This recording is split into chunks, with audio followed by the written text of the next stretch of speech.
What is going on, everybody? It's Nathan Payne. We got Corey Royston. How you doing, Corey? Good, man. How are you doing?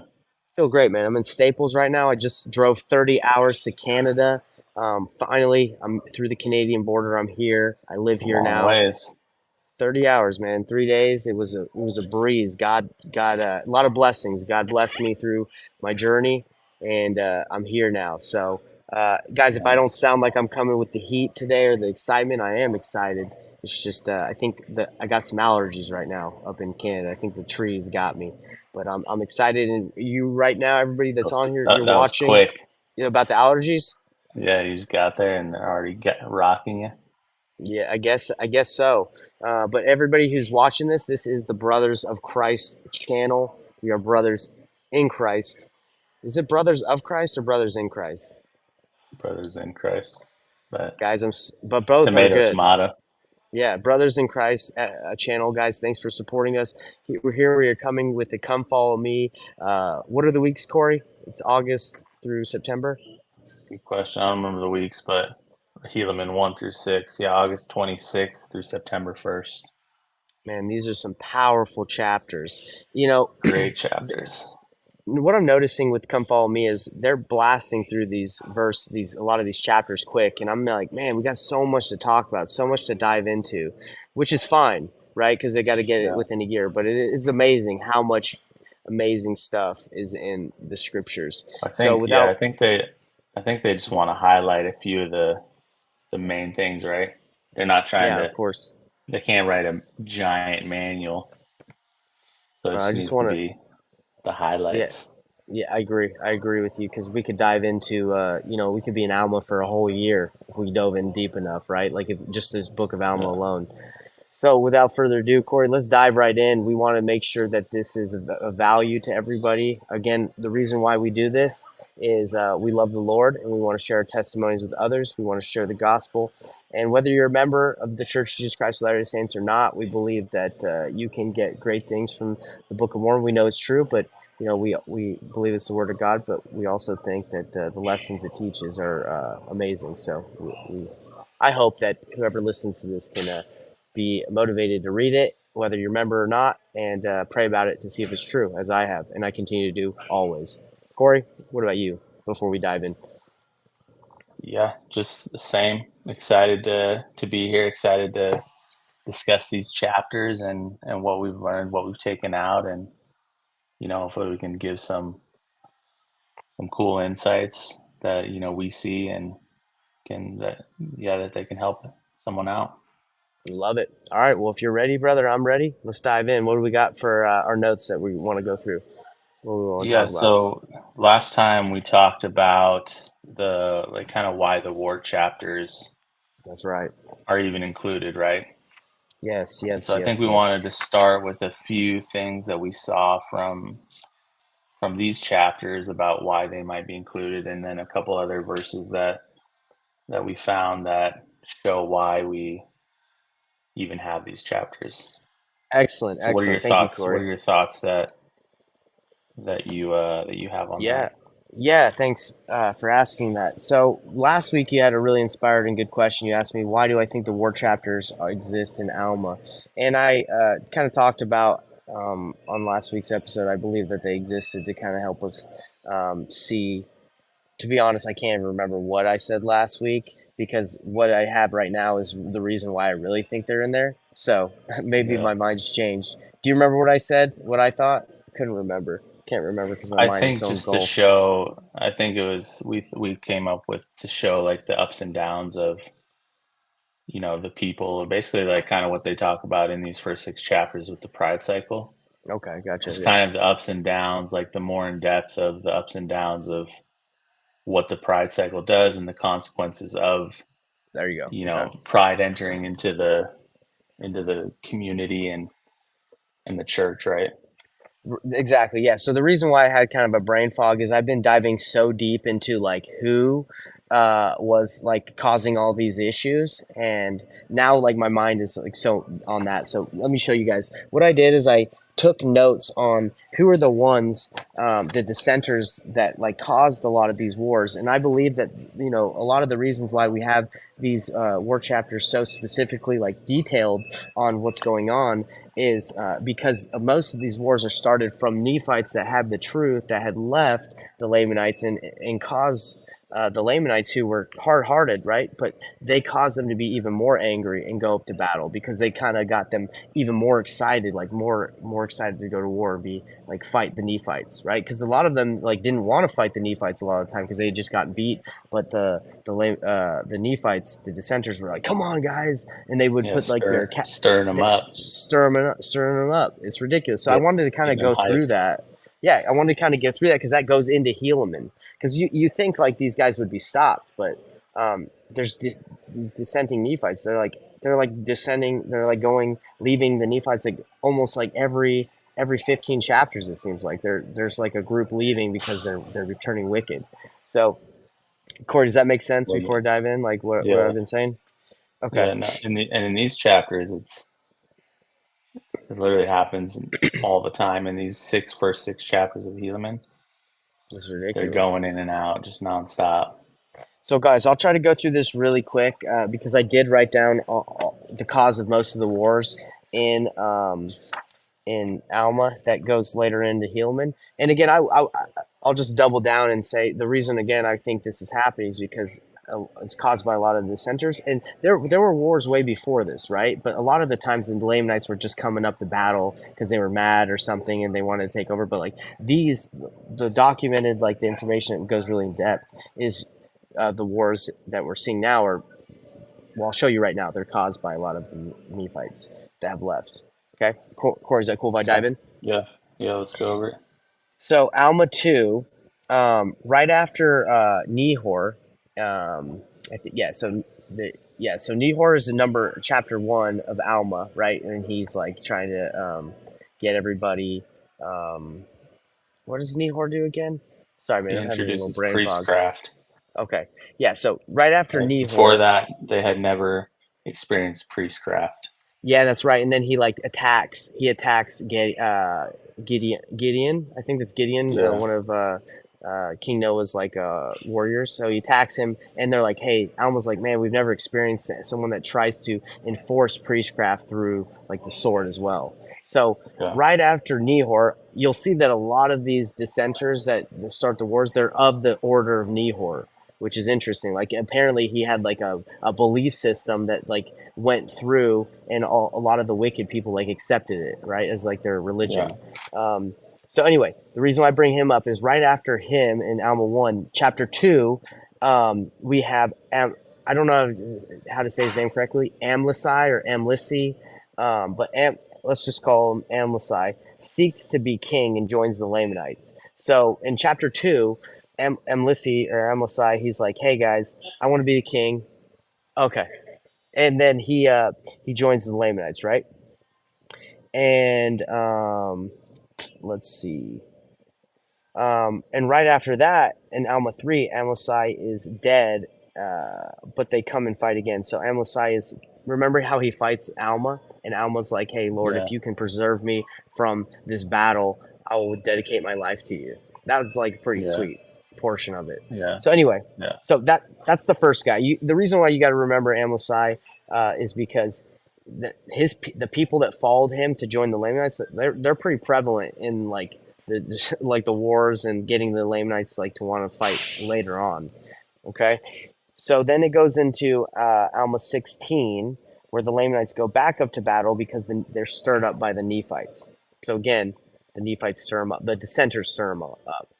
Um, and looks like also that in 16, the Lord, I guess there's some revenge that happens, or like the consequences of the senders come and hit them, because it says that the Lamanites destroy the wicked people in Ammonihah. And the people of Ammonihah are the people who burned the righteous followers that believed in Alma and Amulek's preachings, which I just found that interesting when Alma's preaching. In Amulek, you know the part where the people are getting burned for being followers. Yeah. Yeah. Later, the Lamanites go and they come up to battle, they fight, and they just wipe out that whole city. and it's like, well, Yeah. I guess they got what was coming to them, right? Um, but Well, it yeah, that whole city was basically dissenters, right? it was they were all dissenters, yeah. Dissenters of the church and of the Nephites who, yeah, basically were persecuting and, yeah, destroying the believers of God. Exactly. So it was like, okay, well, they got what was coming to them, right? Uh, and then Alma 24, the descendants of the priests of Noah, the Amulonites, and the dissenters of the Amalekites. And this is Alma chapter 24. They stir up the Lamanites to anger again against the anti-Nephi Lehites. So when Alma, Ammon, and all the brothers are like preaching the word of God, the most of the people that convert to the anti-Nephi Lehites are Lamanites. I don't think like they say that any of the dissenters converted. And the reason why they went up and started slaying all of the anti-Nephi Lehites is because they were so hard-hearted. They were like, "Hey, let's go take these people out because they're converting." Right? You remember that? Yeah. Yeah.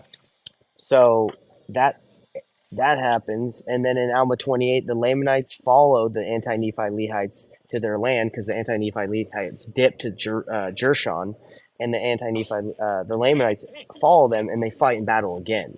So a lot of this is happening because like the wicked people are upset because they either dissented and they stirred them up, or they're following the converts and trying to wipe them out. It's insane. That Um, is crazy. so Alma 43, the next battle we hear about, after the apostate Zoramites expel and cast out the believers, um, they go to the land of Jershon. You remember that, right? So Yeah.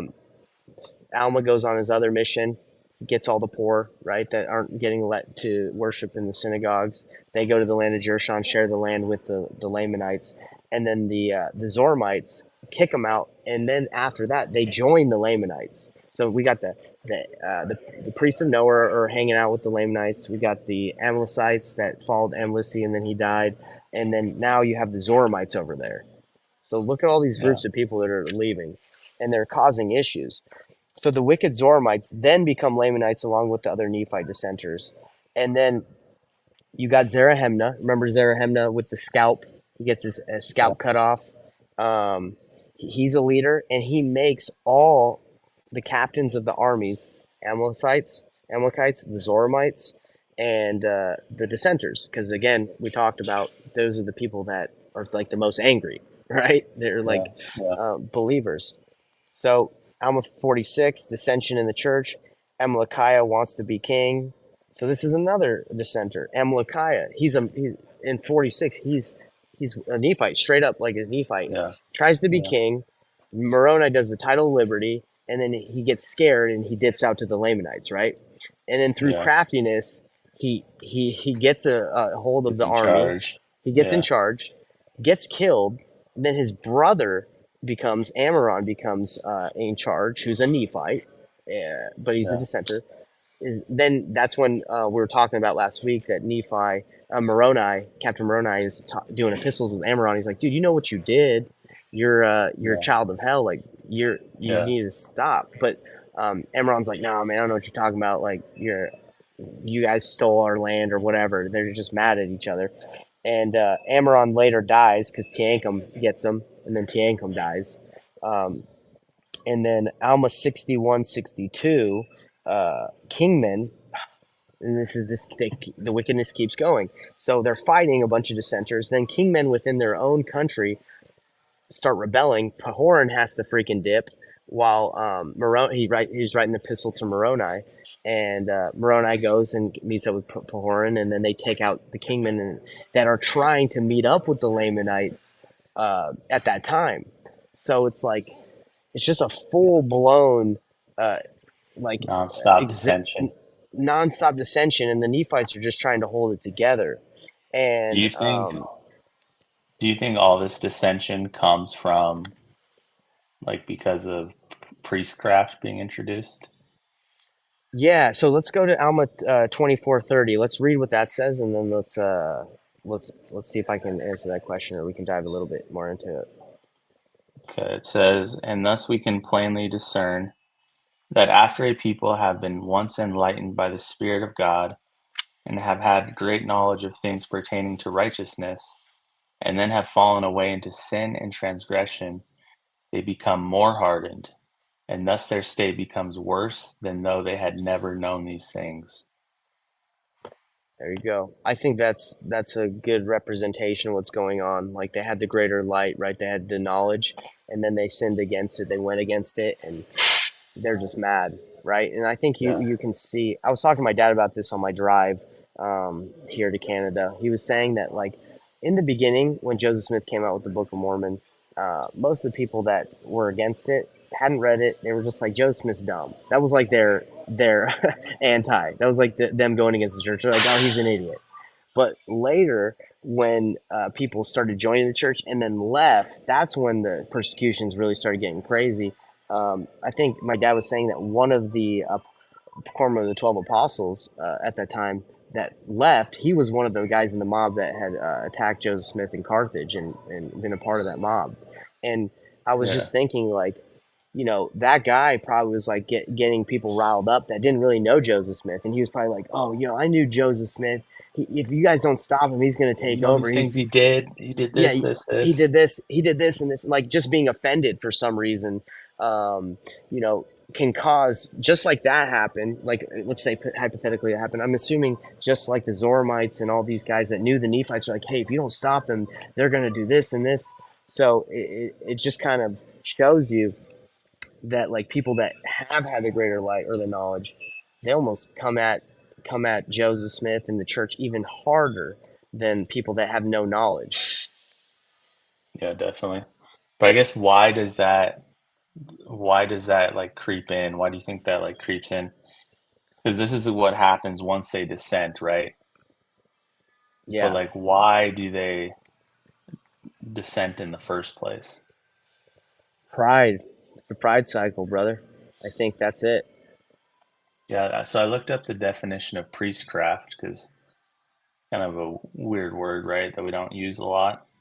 Right. And it says men preaching and setting themselves up for a light to the world, that they may get gain and praise of the world. They do not seek the welfare of Zion. Mm, So I yes. think I think it does stem from pride ultimately. And then out of that pride they start teaching basically like their own doctrines, right? Well, do And this setting real quick. themselves above others, right?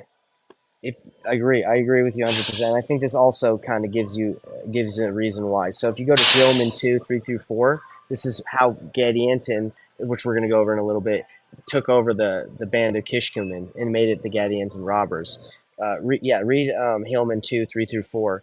It talks about how what his reasoning was to get all the guys to follow him, the band of Kishkumen. But behold, Kishkumen, who had murdered Pahoran, did lay wait to destroy Helaman also, and he was upheld by his band, who had entered into a covenant that no one should know his wickedness. For there was one Gadianton who was exceedingly expert in many words, and also in his craft, to carry on the secret work of murder and of robbery. Therefore he became the leader of the band of Kishkumen. Therefore he did flatter them, and also Kishkumen, that if they would place him in the judgment seat, he would grant unto those who belonged to his band that they should be placed in power and authority among the people. Therefore Kishkumen sought to destroy Helaman. So for me, the thing that sticks out to me is he persuaded them or convinced them. He's like, guys, I will give you power and authority over this people. I think a lot of people do this because they desire the power and authority of the world. They place their hearts on the things, not their treasures on the things of this world, right? Not on the Yeah, treasure of God, and that's where their hearts are. That's what I think. Because how else would Gadianton, who's not really in charge at this point, be able to get a hold of these worldly people without promising them worldly pleasures, right? yeah. It seems like they want to be seen as better than others by others, right?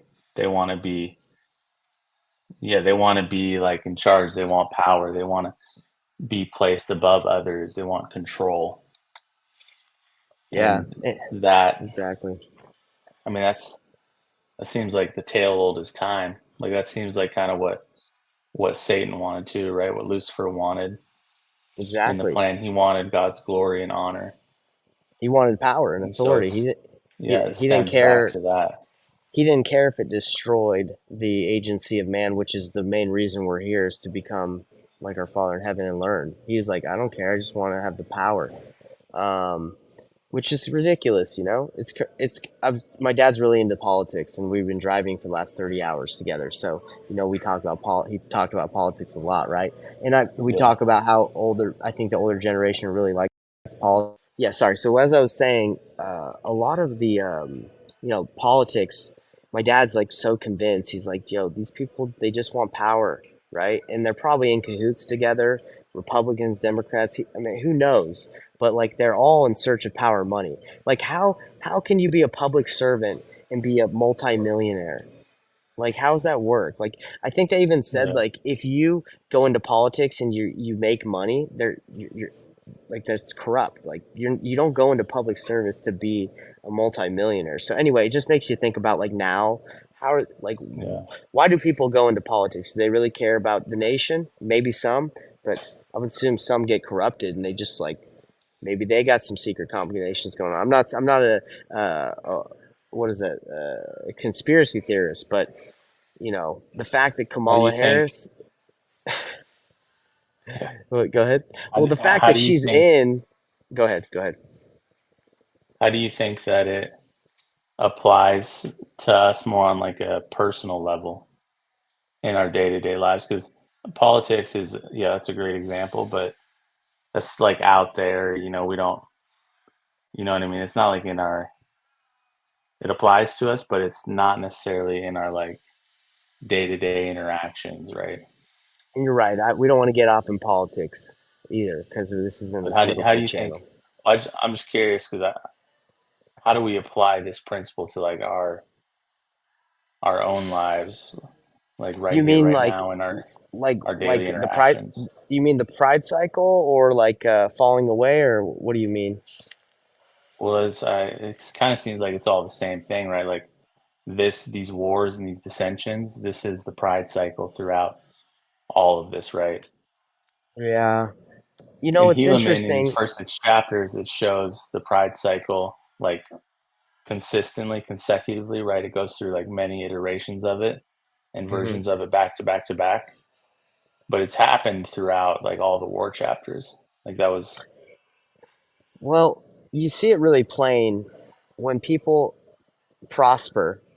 They when they're blessed, then they get prideful, right? They stop taking care of the poor and the needy, and they start lifting themselves above others, and maybe they start to feel more important, and then they want more power, and they want more and more and more, and they start to yeah. forget. So how does that apply to us? Well, I think personally, like luckily not to boast of myself or anything. It's just like for tithing, right? Like tithing is a commandment to keep you humble, in my opinion, to keep you grounded, to know everything you have is not yours; it's from God, right? And you need to give back. But I think as people prosper, maybe it's a little bit more difficult to pay tithing on $10 million than it is $10, right? So I think maybe when these people prosper, it gets a little bit more difficult, and they start, man, maybe I don't need to pay tithing. Maybe I don't need to keep the commandments. I got a boat now. I got a jet ski, and Sunday's my only day off now. Maybe I can just go Got jet ski a little distractions, yeah. bit. They got you, but you don't really have that when you're poor. You don't have that when you're prospering. You're on your knees praying for rain when there's a famine.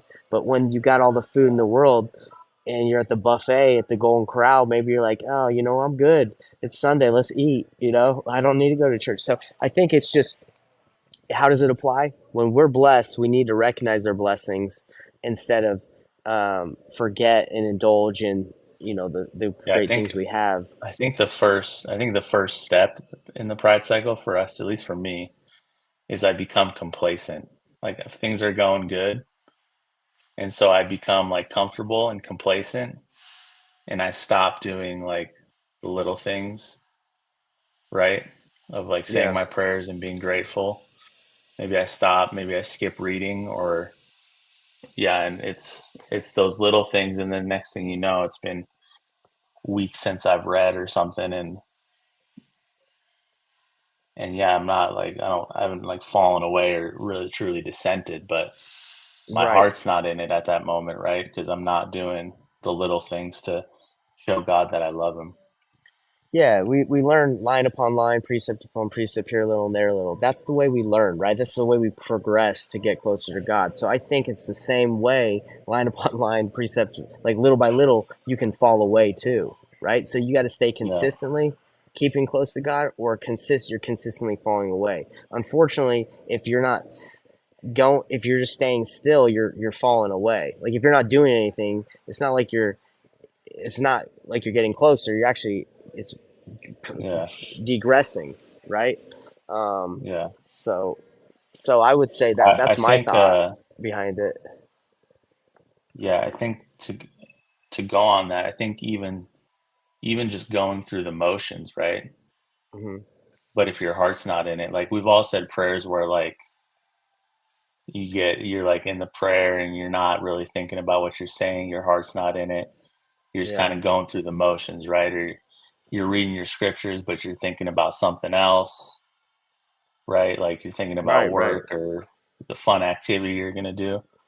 I even think that is like a step towards, it's a step in the wrong direction, right?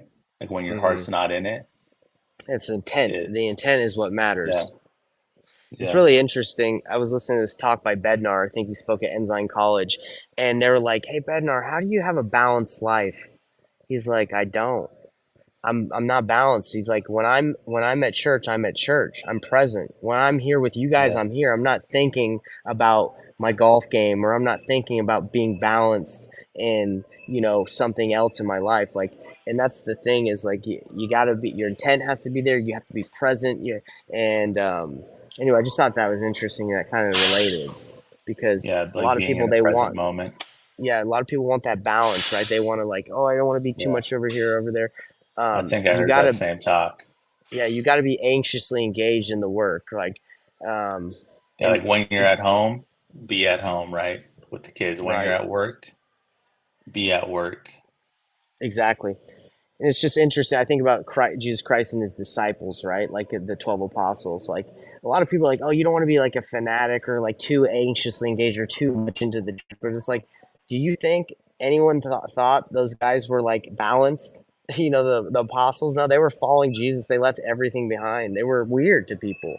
Like, we're weird to Yeah. people. We're talking about Jesus. I'm in Staples and people are hearing me, and I'm saying amlissy, and the guy's like, it's amlissy. I'm like, are you a member of the church? I don't know. I'm probably gonna go talk to him after. I haven't seen him at the branch here, but maybe he It's needs to funny. come back. Who knows? So anyway, like, we're weird, right? We're Yeah. different. Um, but this I will mean, balance is just a weird thing in general, right? Like it's what does balance even mean? It's different to everyone. right, And so it's really more about like your priorities and what you're focusing on, like in each moment, right? right, You need to be focused on what your priority is in that moment. yeah, I love it. think I like this verse in Helaman 3. It kind of talks Okay. about how the pride creeps in, and it says in verse 33, and in the 51st year of the reign of the judges, there was peace also, save it were the pride which began to enter into the church, not into the church of God, but into the hearts of the people who professed to belong to the church of God. And so I just found that pretty interesting. Like it's not Not the like church. as soon as the pride enters your heart, like it's almost like you're out of the church. You know what I mean? Not like Yeah, no, they don't excommunicate you or you don't like get kicked out, but like you're not in like the community of Christ, right? The community of they. God, like his people, right? It's like they separated it. Will you read that again? I want to hear the separation. So it says pride which began to enter into the church, not into the church of God, but into the hearts of the people who profess to belong to the church of God. Who professed. So that's almost like who said, who say they're Yeah. members. Or like We talked. say like, or it could be like with this priestcraft thing, like with Korihor, right? Like he taught as like if like he had the true doctrines of God, right? He had the true church of God, right? Mhm. So it could even be that. Well, it makes me think of like we've talked about this a lot with Adam and Eve, and I was talking to my dad about it, and even Elder Corbridge's talk was talking about what's the real sin? Like, what's the worst thing we really do? It's you separate yourself from God, right? You separate yourself Yeah. from God. And I kind of saw the same thing with well, Adam and Eve, right? The real sin was it partaking of the fruit. That was the transgression, but the real sin was when they hid themselves. And it almost Yeah. seems like in there we have got a guy, Staples guy, um, Christ check. checking it, and he's probably like, "Hey man, get the heck out of the chair." Say, hey, I'm preaching the word, brother. Uh, I'm still so testing the chair. Hold I'm on. still testing the chair. But it almost seems like the separation, right? Like I'm talking about, like that's the sin, right? When you separate yourself from God, when Adam Yeah. and Eve hid, they separate themselves. It almost seems like these people, from what you just read, they're separating themselves from the church of God, right? That's at least what I heard when you read it. That's why I wanted you to read it again. I was like, Yeah. it sounds like there's a separation between the church of God and the people who Yeah. profess to be a part of it. It seems like when pride enters into our hearts, that's kind of when we are like, yeah, we're like separating and hiding ourselves from God, right? We're less focused on him and our relationship with him, and we're focused on like what we want and like, yeah, essentially what we want. Yeah, heard this talk on Sunday before I left my last day in the ward, and this guy said, I don't know if I agree 100%, but I want to get your opinion on it. He said that God never uses the word proud in the scriptures. Like, I'm proud of my son Jesus Christ, like in whom I'm well pleased. He says, in whom I am well pleased, but he never Yeah. says I'm proud. So I was like, because you don't really see that. Because we say it's okay to be proud of something, which I think is, I would Yeah. say that's fine, but it hasn't been used in the scriptures. I don't know if that vocabulary or that language is like type of language is used back in the day, but I just found it an interesting perspective that he said that the word pride isn't used for good or Yeah. proud in the scriptures. Maybe it's not a good Yeah. thing. I don't know. I think it's really just comes down to the intent that you have when you use it, right? Like proud, I think if you break down what it means, like Well you're pleased. You could basically say like I'm well pleased. well Yeah. pleased, happy for your kid. Hmm. So like I think that's like a semantic thing that probably is not that important yet. Because I mean, the language they used back then maybe it just didn't translate. But if you Right. mean Right. proud as like I'm pleased with my kid or I'm happy that they're doing good or like obviously there's nothing wrong with that. That's a good thing. So, so Corey, let's break down. Let's get into Helaman now. We talked really. I feel like this has been a great episode or whatever, or of us talking. And but you want to dive into like what's going on Yeah, in I mean Helaman one? we barely have even started to scratch the surface into This Helaman yet. that's what I'm saying, man. It's beautiful. We haven't even gotten started on Helaman really. Yeah, like mad love and respect for Joseph Smith. We know he translated the Book of Mormon, but for the haters, if you don't believe he did, look how deep we can go for a couple of verses. Yeah.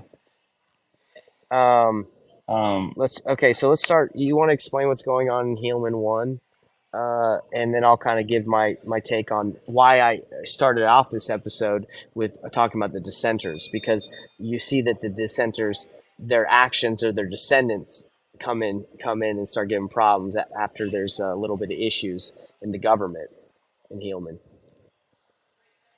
yeah, so Helaman starts out by like it continues the story of like Pahoran and the Nephites and the judgment seat and Pahoran. I think I don't remember if he dies in this chapter or in the last chapter of Alma, but Right. his son Pahoran the second is chosen to take the judgment seat, and he gets murdered by Kishkumen.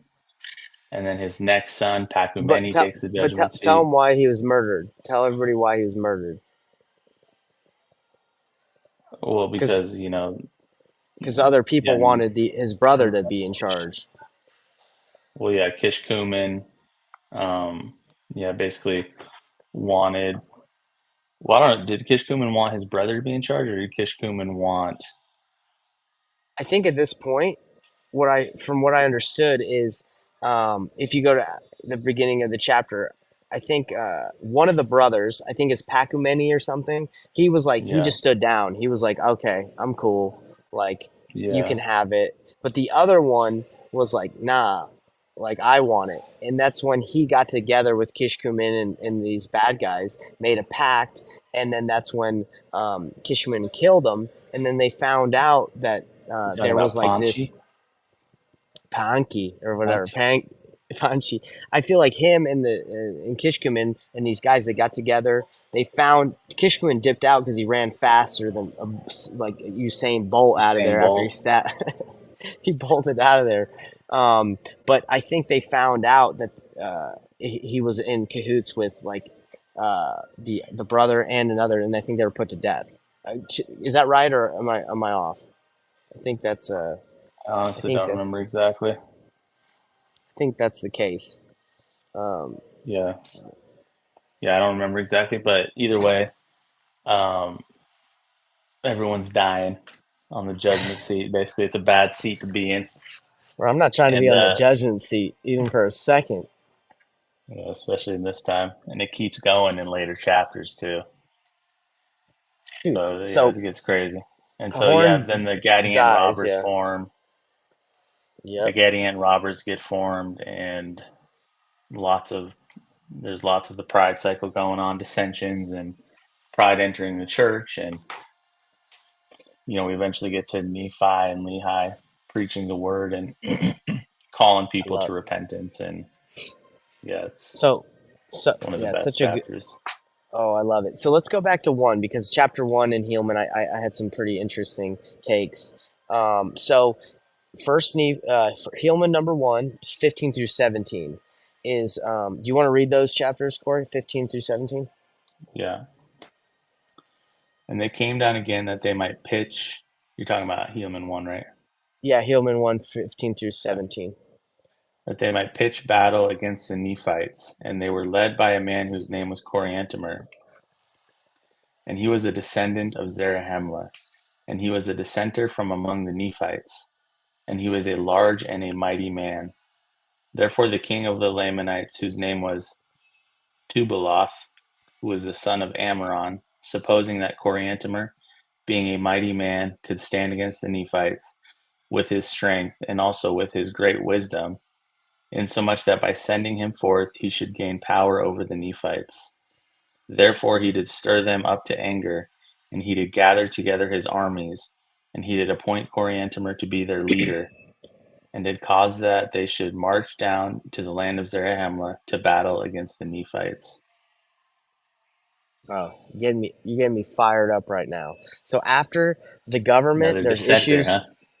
and bring them on. There's more.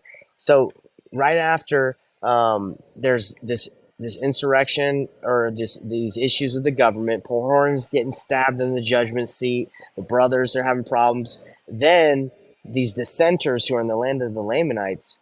One is Coriantumr, right? He's a dissenter. He came from the descendants of Zarahemla, so he used to be a Nephite. He's giant. He's strong. He's over there hanging with the Lamanites, getting them all angry. Tubalot, who's the son of Amaron, who was the brother of Amalekiah, who was the guy who took over the kingdom of the Lamanites through treachery, was a Nephite. So these two guys, dissenters, are like, all right, it's time to go to war again. Let's get everybody excited. So they get the Lamanites upset. Again, two Nephite dissenters do it. While there's issues in the government with the Nephites because of wickedness, I would say. Um, they go directly and attack Zarahemla and take everybody out because no one's ready for them, and because they suppose that they would attack like the outskirts like they usually do. But this guy Yeah, Coriantumr goes straight for the neck, goes straight to right through the Zarahemla, middle. takes over, straight through the middle, takes him out. And why is this opening available? Why is it open? It's because wickedness, right? So he goes through. Yeah, So that just fires me up. And again, I think we see so much of like the Book of Mormon. is an abridged book of ancient records, right? So and Mormon took what they could out of these books. I'm sure there's way more wars. I'm sure there's way more issues. But why are they giving us so much knowledge and so much information according to these dissenters? Well, maybe it's going to happen a lot more as we continue to go. Like people are going to leave the church. They're going to create problems for the church. They're going to lead people against. I don't know, but it's a common theme that we're seeing a lot, and it's a major issue that they're having, the Nephites, is with these dissenters, and it's just blowing my mind right now. So anyway, Coriantumr takes Yeah. we were talking about this before. He goes to Zarahemla, beats everybody up, and then he gets excited. He's like gets overzealous, and he's like, guys, let's keep going up north, because the way that the Nephites had the Yeah. land, Just the Nephites seems had like all it's the just north. his. It seems like it was just his hunger and thirst for more power. Because we thought he might be just this big brute that was kind of dumb, but it says with his strength and also with his great wisdom. So he wasn't I wasn't just an some idiot. dummy. And I Yeah, he thought wasn't like he just might some have been big. just some brute, just like wanted to fight Yeah, everybody, but no, he. So what had happened, as you know, is the Nephites covered all the north, right, and then the Lamanites had the south and everything below, and so the Nephites had the top north part, and I think what happened is they wanted to just punch a hole maybe through the north so they could start settling up north instead of just being at the south, right. So anyway, Coriantumr gets excited, keeps going, and busts through, and like he can't be stopped. And then you can see that as you know, my affinity for Lehi and Helaman 128:33. You want to read 128? but when Moronihah had discovered this, he immediately sent forth Lehi with an army round about to head them before they should come to the land bountiful. And thus he did, and he did head them before they came to the land bountiful, and gave unto them battle, insomuch that they began to retreat backwards towards the land of Zarahemla. Bro, you can always count on Lehi and his boys coming in clutch. He's the Yeah, OG. so So they send him. He takes them out, beats them up. So they retreat, and now they're retreating. Moronihah and his guys, they're coming from the rear, so they circle him, right? And yeah, they yeah, basically so surround them, right, and and defeat they them. said it was in an exceedingly. I think they said the battle was exceedingly sore, so you can Yeah, imagine it got pretty intense. Um, yeah, it's so definitely a it's battle you don't want to be in, an exceedingly no. sore one. And man, the Nephites just keep doing this over and over again. They let if you read 28 through 33, they let them go in peace. They're just like they stop fighting and they say, okay, you can go if you Yeah, leave in peace. after the Nephites win, or like Moronihah and Lehi win, they let them go, right? So what I'm seeing is it might be possible that like when they let these people go in peace and they make a pact, that the leaders who make that pact are like, I can't go to war because this is Tubaloth, the son of Amaron, who got defeated, right? So maybe he's like, well, I wasn't there. I can fight now. Like maybe kind of like the anti Nephi Lehites, the stripling warriors. Are like, I didn't make the covenant. I can fight. It just seems like they let him go in peace and then they come back, but it might just be like the next generation that's fired up. Yeah, probably. Anyway, Um, so that's chapter one. I just like to go into that, Corey, just because it's again we see more of the dissenters, we see more of the issues of the government, like this. The Book of Mormon is for our time. It's to show us that like what's happening is going to happen again. Like this is a quote about history. It says the most important thing we learn from history is that we never learn very much. And that's why we have to read so much to remember history, because we don't really remember, we don't really learn that yeah, much. Like this is probably going to happen again. We're probably going to have some issues in America where we're all fighting about like something, and like Republicans versus Democrats, and then maybe some other countries. Yeah, so I was just saying that nobody wants to leave me alone, bro. I got my wife calling me. I got the that got do not Canadian disturb. Tire all over me. Anyway, love Um, it, dude. I love the scriptures. yeah, it's interesting. I mean, I think that is already like it's not gonna happen. It's already happening. Yeah, exactly. Like it's definitely, and it's not even just like a political thing. It's like in our everyday, goes way deeper than politics, right? Right. It's in our everyday interactions with everyone around us. Let's Corey, touch on a couple we more might need things real quick. we can or we might need to break this up into two episodes, bro. This is good. Maybe I'm What down to else do do you that. want to what else do you want to hit on? Because we're at 46 and still good stuff to come. Hopefully this has Yeah, been good. I'm sorry if I'm a little scatterbrained. I just have so much going on right now. you're sitting in the Staples. Got people staring at me like, you gonna buy that chair or Good, not, bro? good thing about Staples is probably not too busy, huh? I don't know, man. Canadian Staples is off the chain right now. Is it packed? Nah. A lot of people looking at chairs where I'm sitting for some reason. They're like, that specific chair you're sitting in, So you it gotta looks pick the nice. best one. It's mine back up. Anyway, yeah, let's. You want to break Um, this down into two because this is good. This has been yeah, I good. mean we could do Really, we've just hit on one and probably do two, a whole chapter thing two. on yeah, we could probably do a whole thing on chapter 5. I think so. Let's do that because I got to roll. Um, get my Canadian Tire. Get my car Yeah. from Canadian Tire. But yeah, let's. Yeah, Corey, you have anything you want to say before we sign off? No, just beware of pride. Seems like it creeps in everywhere. You need to be Man, watchful and very aware of what's going on. Don't let it bro, creep in. I would say so. I do. I have a little self reflection thing that I do in my planner every day. I would say I have to check myself daily for pride, daily, because I think a lot of things come to my head where I'm like, I think I'm better than someone. I think I'm smarter than someone. I think something happens where I'm like, that guy doesn't know. Like Or I'm in someone does can something dumb or yeah, like it's a daily check. Like I'm in Canada, I'm like, oh man, these Canadians, they don't know about America. It's just stupid stuff like that. You know, um, well, you're right, right? No, I'm just kidding. America, baby, Uh, dude, Canada, man, they're so nice here. They're so kind. They dude, they ain't got the pride here. when I was in the MTC, this kid, or the mission president, MTC so I went to the Buenos Aires MTC, right? I Hmm. didn't go to the Provo one. And so the mission president, it was only like 70 Hey, people in the wait, you MTC. said you didn't go to the Provo one, right? Yeah, I didn't go to Provo. So you think you're better than me? I went to But the Provo one. he got up and he made like for like 30 minutes straight, he made like all these jokes about America from a Canadian perspective. Hmm.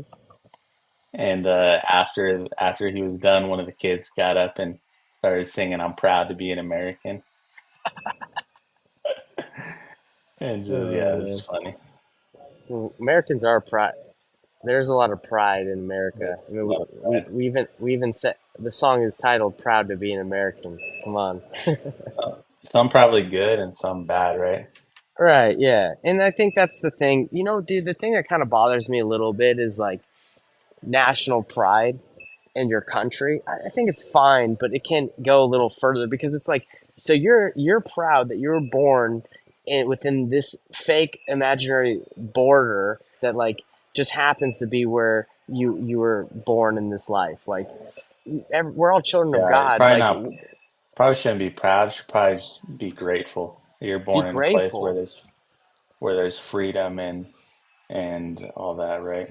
right? Because I think a lot of people that like they're like when we say, oh, we don't want illegal immigrants in our country, or people say that, it's like that could come off like, hey, you guys, like, you just got lucky. You got lucky living there. It's like, we did get lucky. We were blessed and we're so grateful. But I understand why people want to, like, they don't think it's fair. They don't want to live here. So, yeah, I think you have to be aware of pride. It's not like me and you are any better than anyone else living in the world. We got lucky, bro. We really did. I mean, Yeah. I wasn't born in Madagascar picking fruit, living in a tree hut. Like that's I got lucky. Yeah, I mean, I think life, I mean, it's not about where you're born. Like, it's about loving others and building relationships with others. And that can happen in a mansion or in a hut or anywhere, right? Doesn't matter where you're from, where you're born. Yeah, and I will say this, that like when I say we got lucky, well, you got to kind of look at it from an eternal perspective. Maybe someone that's born in another place has like a different path of loving others. Like maybe they don't struggle with like materialism like we would, right? Yeah. And if we lived in there, like we're closer to family, we care more about other things. That was actually a reason why I wanted to move to Canada. It's like I'm in a kind of a rural place compared to where I lived in Salt Lake City. It's just different. The priorities are different here. Like where I was living in Salt Lake, everybody wanted to drive the nice cars. It was like keeping up with the Joneses. Not everybody, but it was just kind of a vibe I was getting. Like materialism was important, like stuff. It's not important to me. I want to kind of live in a place that's like doesn't put that much emphasis. And where I'm at right now, I kind of feel like that's b- different, right? There's pros and cons, but that's just like a little Yeah. different than where I was. Nice. Yeah, yes, sir. Cool. All right, brother. All right. Well, Yeah, thanks everyone for tuning in. yeah. You just, Hopefully you caught some stuff that can build your faith in Christ. and remember, our viewpoints are not viewpoints from the Church. We do not represent the Church of Jesus Christ of Latter-day Saints. We're members, but don't just because we believe something doesn't mean like this is like everybody's belief. Um, You know, we're just sharing our thoughts and interpretations of the so don't scriptures. Yeah, so don't get mad at the church. If you're gonna get mad, tell us for what our beliefs. But anyway, that's it's always a great time with you, Corey. I always enjoy it. Like you said, hope this has touched the hearts of somebody. And guys, we love Yeah, we'll feedback do. too. You know, if there's a different format or if there's something that you liked or didn't like, let us know. We're trying to remain humble and not prideful, and take your critiques and to get Yeah, no, better. we appreciate any feedback. All Any right, feedback peace. you got for us. All right, Later, see ya. everybody.